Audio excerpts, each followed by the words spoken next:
Welcome back. I thought I'd do a bit of a Q&A on security stories because I've had a lot of questions in the comments about, how did you get into the industry? What do I need to do to get in the industry? Should I bother? Why did you get out of the industry? What are you doing now? All this kind of stuff. Why did you work in an industry that was so corrupt? If you're saying it was bad in this way and that way, why did you stay in it? So I figured I'm actually traveling at the moment. I'm in a hotel for work, and I thought, well, I'll just shoot a quick one on the phone and upload it and answer some of those questions. It will save me writing it in the comments. You can have a look on here. So why did I get into security? It was something I fell into, actually. I was offered some security work in a club that I was going to. I was going to like a rock club when I was like 16. I shouldn't have even been going in there. I basically blagged my way in. I had long hair and a beard when I was young, so the guy let me in there, and I broke up a couple of fights just randomly as a customer, trying to be, a helpful person, and prevented a couple of fights from happening. And the owner, who didn't know how old I was, just offered me a job. So when I was 17, I started working at this rock club doing security work, and as a 17-year-old, that was real good money. It was like £50 a night or something like that, cash. So it was just going straight in your pocket. And back then, as a young kid that just left school, that was pretty decent, and of course, I was meeting girls and hanging out at clubs and all this kind of thing. So I really enjoyed doing that kind of stuff.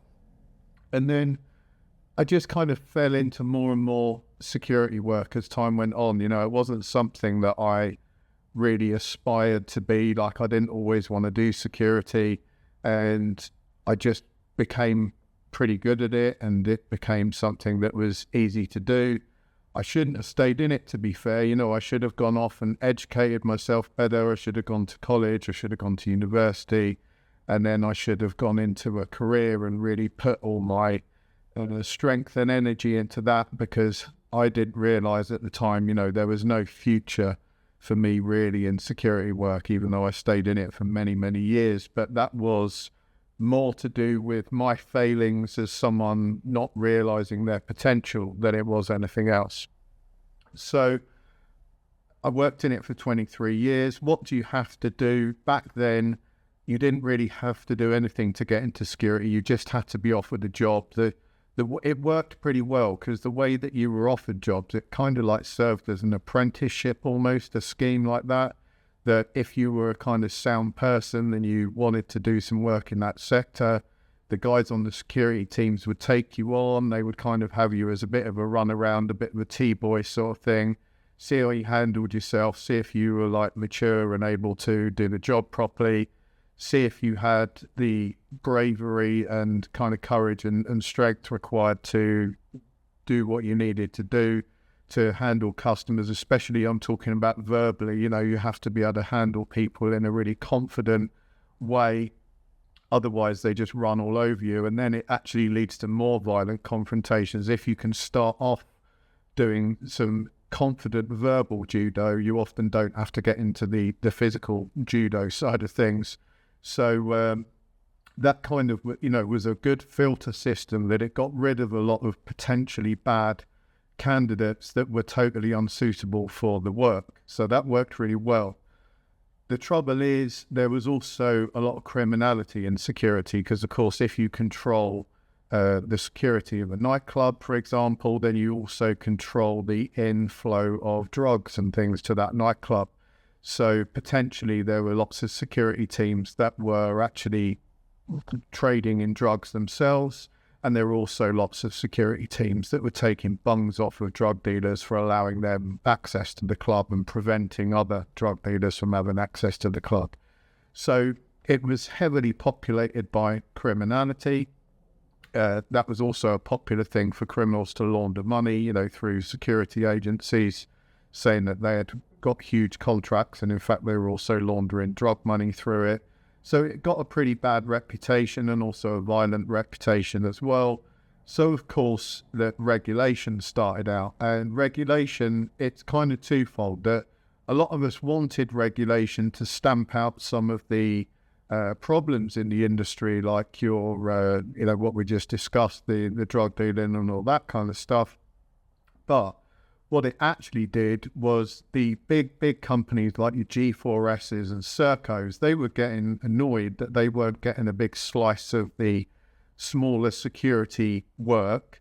They wanted to take that over, but they didn't really have the know-how, they didn't have the staff, they didn't have the capability. So what they did, they lobbied for regulation.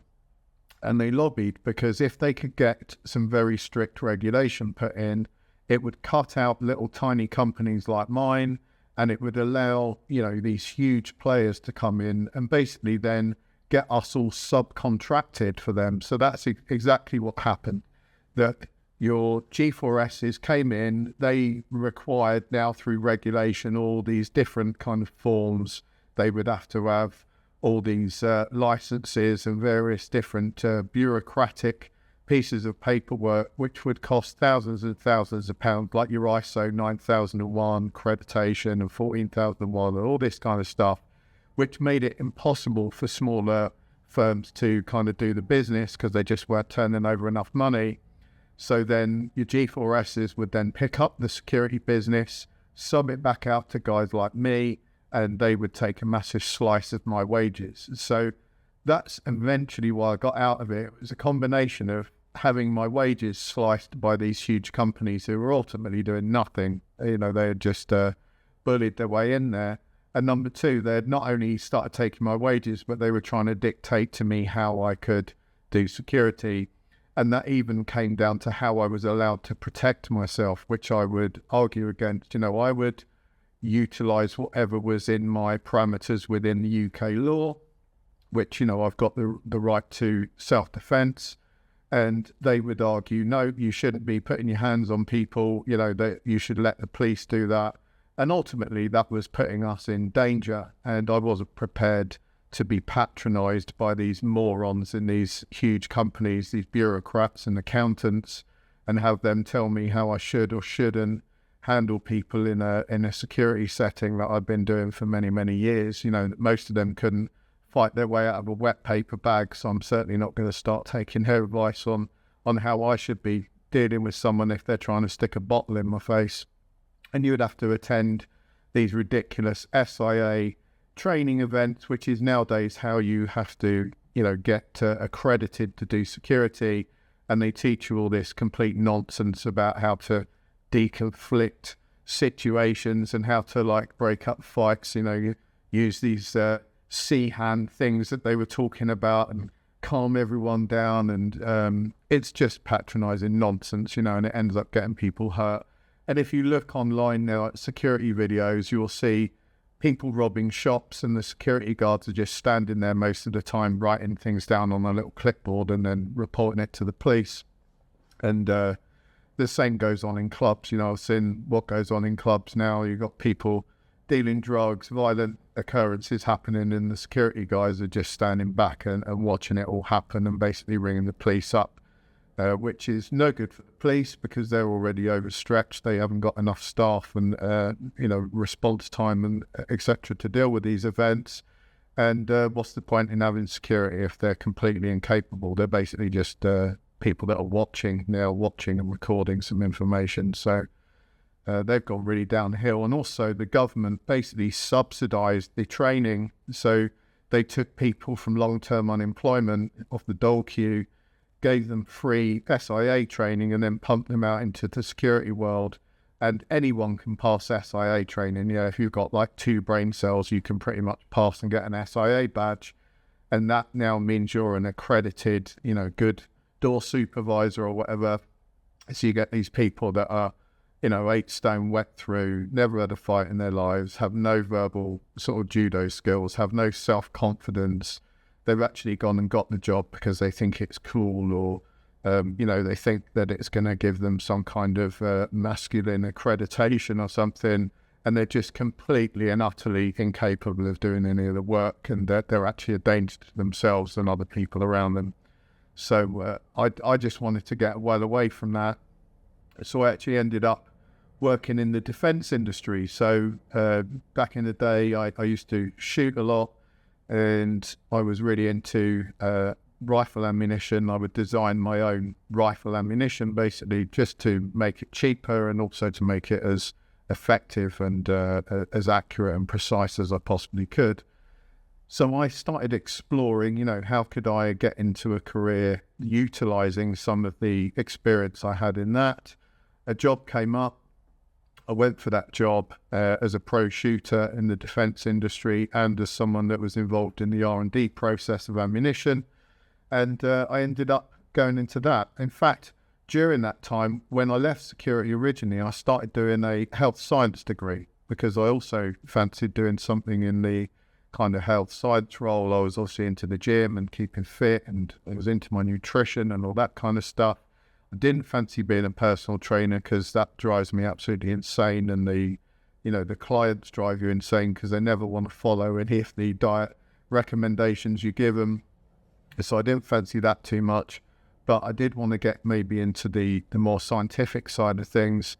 And during that time, a job came up in the defense sector, which I went for. I didn't actually think I would get it, ended up getting it, and then just worked my way up from there. And that's when I really started realizing that, we have some worth, and it's definitely worthwhile looking at what you really love in your life, looking at things you're passionate about and utilizing your experience and knowledge in those areas, no matter what it is. It could be computer games, it could be literally anything, but you can utilize that and push that into a career. And therefore, when you go to work, it kind of doesn't feel like work. You feel like you're getting paid for doing something that you really enjoy. And also because you really enjoy it, you're constantly learning and updating your skill set, and it's not a pain to do that. Worked my way up from there to the point that now I'm a sales director and a portfolio director for a huge defense manufacturer. So I've got a very good job now. It eclipses massively what I could have ever done in the security world. So I'm very glad that I moved out of that. I'm glad that I got into the job I'm in now. I get to travel all around the world. Currently sat in Paris waiting to go to a show. A couple of weeks ago I was in Dubai. A couple of weeks before that I was in Oman. I'm moving all over the place. I'm trying to keep videos updated at the same time. But, that's where I'm at now. How did I do security? If people are asking me about the moral side of things, what's the morality there? Because I seem to be making maybe moral statements about some of the places I worked at and how I could equate taking money off those establishments. Look, back then I was a young man. I needed money. I wasn't really in a position to kind of question stuff. And the other thing was I was really, really into the whole sort of vibe about Bushido, the Japanese kind of ethos. I was doing a lot of martial arts training at the time. I was really into this Bushido concept. I still am to a degree. But the whole point of Bushido concept is that your employer, basically you give up all sort of questioning of what you're being asked to do, a bit like being in the military. You don't question what your commander tells you to do. If he asks you to go and do some work and do whatever you've got to do, you just do it without question.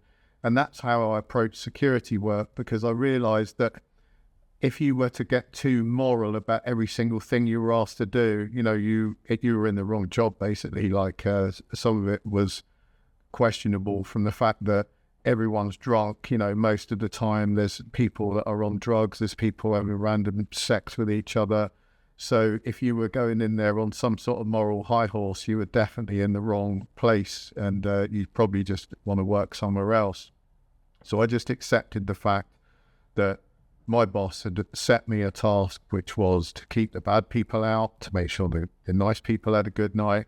And that is exactly what I did. And I just focused on that, and I tried not to get too moralistic about it. As I got older, it's not something I would do now. I don't regret having done it. It gave me a very interesting life experience. But I wouldn't do it now. Morally, I wouldn't be happy to be in those places now. But that's through the experience I've had. I've kind of learned lessons, and hopefully I'm a better person for it. But that's a different thing to when you're 17, 18 and you're kind of thinking of more hedonistic, more quick money things, that your life changes over time. Guys, I hope that helped answer some questions. I just wanted to stick something out there that would kind of fill a gap on a Sunday. If you've got any more ideas on these videos, I'm going to do a load more of the security videos. I've got loads and loads of stories. Some of them I'm trying to work out how to tell them in a way that doesn't incriminate people, because some of them are kind of, I don't want to get people into trouble, but at the same time, I obviously want to tell the stories because they're pretty funny.